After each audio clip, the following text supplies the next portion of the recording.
दिल्ली के कोने कोने से आए हुए इतनी भारी संख्या में आम आदमी पार्टी के सभी कार्यकर्ताओं को, सभी पदाधिकारियों को मैं नमस्कार करता हूं। सबको मेरा प्रणाम।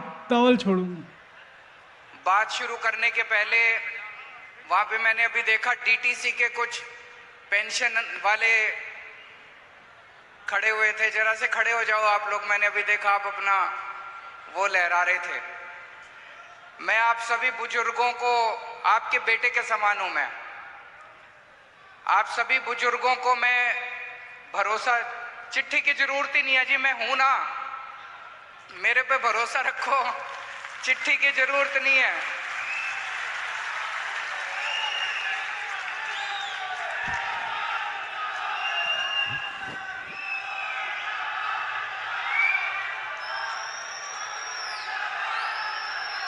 आपकी जानकारी के लिए बता दूं, हमारी पहले 2 मिनट में पेंशन वालों की बात पूरी कर लूं, फिर अपनी बात पे आएंगे।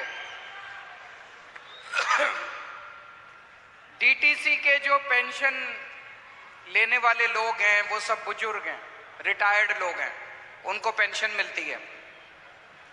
हमारी सरकार बनने के पहले आप लोगों को पेंशन नहीं देते थे। ये लोग खूब तंग करते थे, कहते थे फंड बनाओ, डीटीसी देगी। डीटीसी तो घाटे में चल रही है, कहां से पेंशन देगी।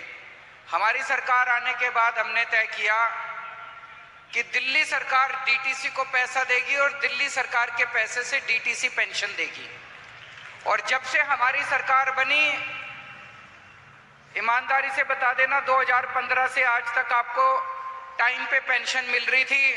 पिछले 1 साल से तकलीफ होनी शुरू हुई है कि नहीं है? पिछले 1 साल से इन्होंने तकलीफ करनी चालू की है। पर अभी अभी मैंने ट्रांसपोर्ट मिनिस्टर से भी बात करी, फाइनेंस मिनिस्टर से भी बात करी। इसके ऊपर मैं लगा हुआ हूं, थोड़े दिन और दे दो, आपकी पुरानी सारी 3 महीने की पेंशन बकाया है ना, ये 3 महीने की भी मिल जाएगी। आगे से टाइम पे दिलवाया करेंगे।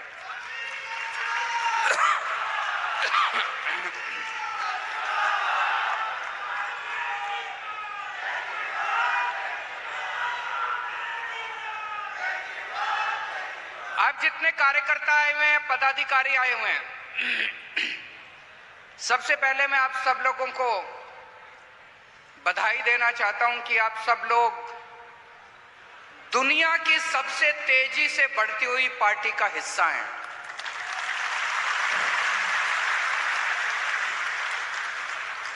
देश नहीं, दुनिया,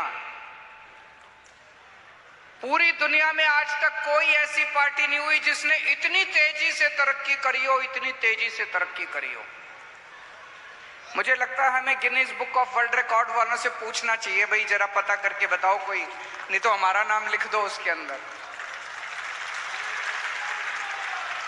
कल भी मैं कह रहा था, मैं अपने काउंसलर से कल रात को मिला था, कि एक एमएलए बनने के लिए, एक काउंसलर बनने के लिए लोगों की जिंदगी बीत जाती है, चप्पलें घिस जाती है, जूते घिस जाते हैं कि नहीं है? एक एमएलए बनने के लिए, एक काउंसलर बनने के लिए। और ये एक पार्टी, छोटी सी पार्टी 10 साल पहले बनी थी, पहले दिल्ली में सरकार बन गई भारी बहुमत से, कांग्रेस की 0, बीजेपी की 3, आम आदमी पार्टी की 67 सीट। छोटी सी पार्टी, 1 साल पुरानी पार्टी। फिर पंजाब में सरकार बन गई भारी बहुमत से, 117 में से 92 सीट। फिर गुजरात में इनके गढ़ के अंदर जाके 14% वोट लेके आए, 5 एमएलए बना के लेके आए हैं। और मेरे को पूरा विश्वास है गुजरात में अगली सरकार आम आदमी पार्टी की सरकार बनेगी, देख लेना। फिर गोवा गए, गोवा में 2 एमएलए बन गए हमारे दोस्तों, जितनी। और अब राष्ट्रीय पार्टी का दर्जा आपकी पार्टी को मिला है। पूरे देश में 3रे नंबर पे आ गए। कहने को तो 1350 पार्टियां हैं अपने देश में, रजिस्टर्ड पार्टियां 1350। हम 1350 पार्टियों को पीछे छोड़ के आज बस बीजेपी, कांग्रेस, आम आदमी पार्टी तीसरे नंबर की सबसे बड़ी पार्टी है। और जितनी तेजी से बढ़ रही है, मेरा दिल कहता है कि एक दिन कांग्रेस और बीजेपी को भी पीछे छोड़ के देश के ऊपर आम आदमी पार्टी का राज होगा। तो बहुत तेजी से आम आदमी पार्टी बढ़ रही है। तो जाहिर तौर पे आपके खिलाफ बड़े बड़े षड्यंत्र रचे जाएंगे। इन लोगों को यह लगने लग गया, मोदी जी को, बीजेपी को, अब ये साफ हो गया, 2014 में हार गए विधानसभा चुनाव, 2015 में हार गए विधानसभा चुनाव, 2020 में हार गए विधानसभा चुनाव, फिर अभी एमसीडी का चुनाव हार गए।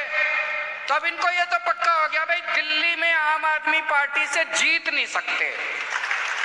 ये पक्का है, दिल्ली में ये कुछ भी कर ले, कुछ भी कर ले, दिल्ली में आम आदमी पार्टी से ये जीत नहीं सकते।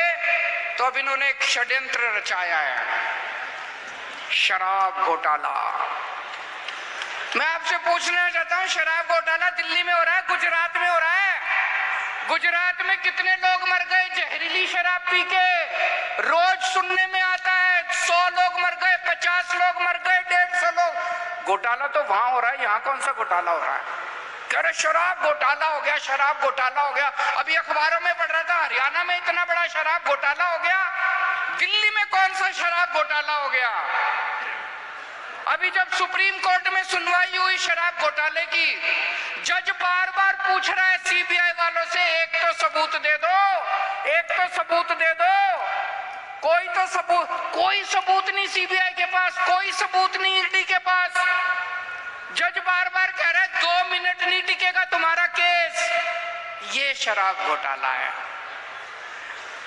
और एक फर्जी शराब घोटाला बना के उन्होंने हमारे संजय सिंह जी को गिरफ्तार कर लिया, सतेंद्र जैन को गिरफ्तार कर लिया, मनीष सिसोदिया को गिरफ्तार कर लिया, विजय नायर को गिरफ्तार कर लिया। अब ये मुझे गिरफ्तार करने जा रहे हैं। तो इनका मकसद ये है कि किसी भी तरह से आम आदमी पार्टी के टॉप के नेतृत्व को गिरफ्तार करके आम आदमी पार्टी को और सरकार को तितर बितर कर दिया जाए। इस तरह से नरेंद्र मोदी जी दिल्ली के अंदर अपनी सरकार बनाना चाहते हैं। उनको पता है चुनाव में नहीं हरा सकते, उनको पता है। मैं उनको कहना चाहता हूं, केजरीवाल को चाहे जेल में डाल दो, जेल से भी जीत जाएगी आम आदमी पार्टी की सरकार। मैं नरेंद्र मोदी जी को कहना चाहता हूं, मोदी जी इस जन्म में तो आप हमको नहीं हरा सकते दिल्ली के अंदर आम आदमी पार्टी को। आपको दूसरा जन्म लेना पड़ेगा, इस जन्म में तो नहीं हरा सकते आप आम आदमी पार्टी को दिल्ली में।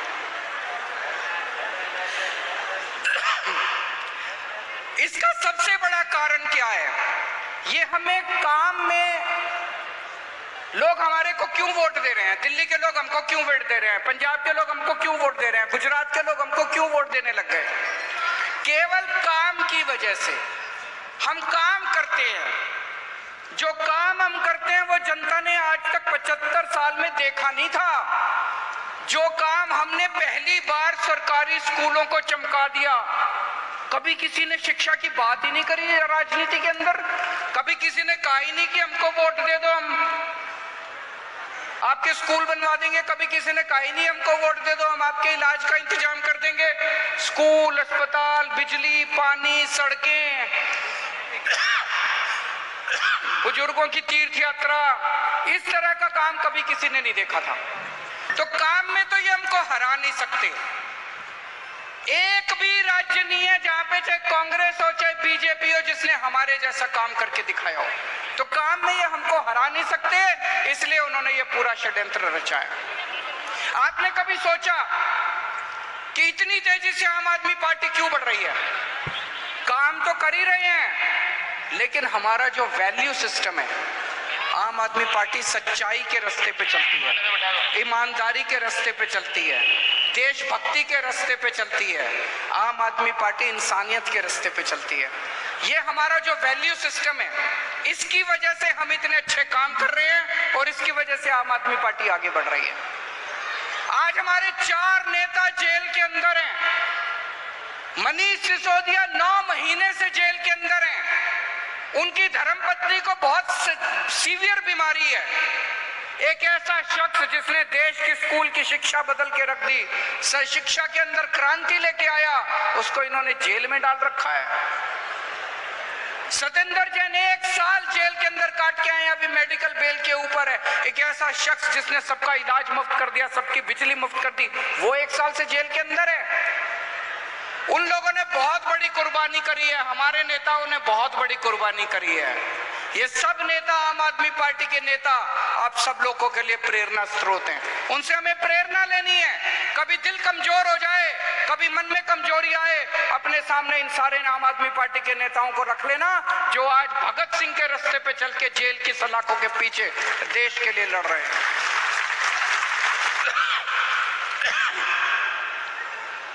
क्या नरेंद्र मोदी जी ईमानदार हैं?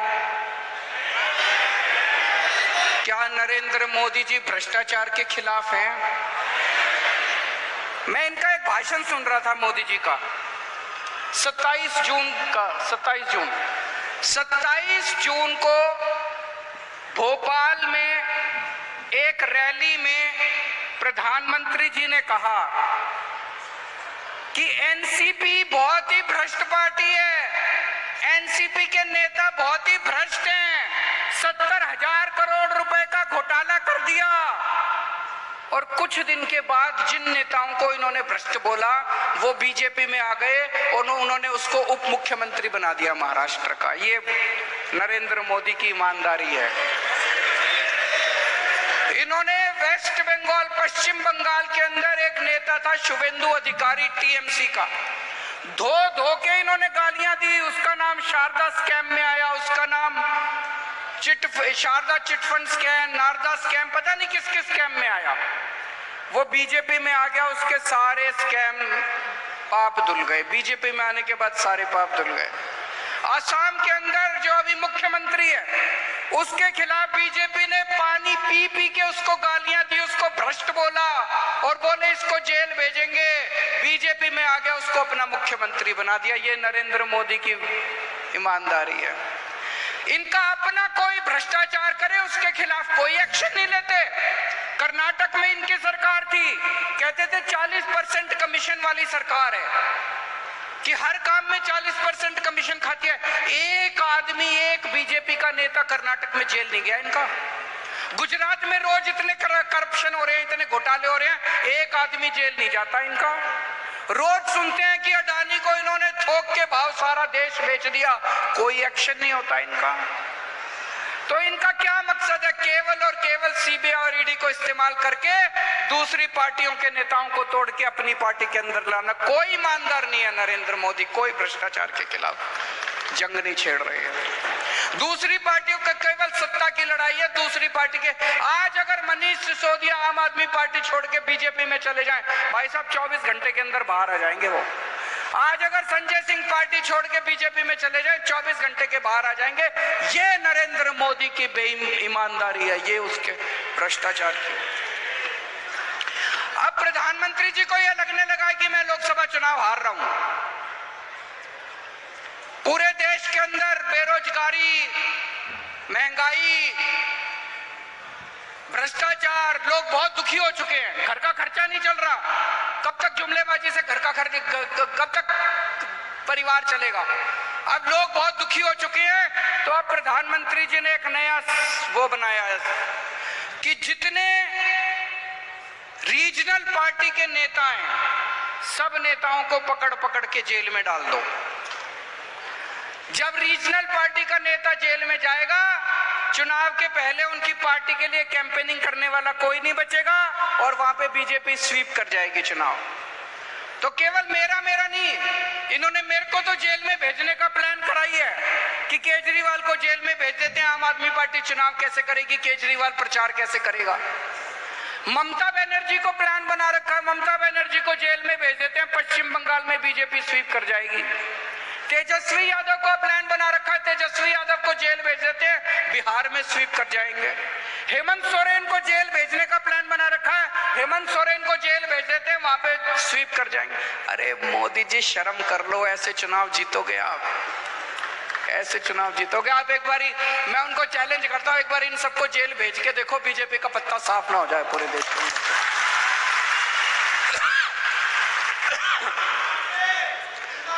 हम लोग जेल जाने से नहीं डरते, जेल हमारे लिए भूषण है। एक क्रांतिकारी के लिए जेल भूषण होती है। हम लोगों को जेल का कोई डर नहीं है। मैं जेल एक बारी 15 दिन रह के आया था, अंदर ठीक ठाक इंतजाम होता है। आप भी कभी जेल जाओ तो चिंता मत करना।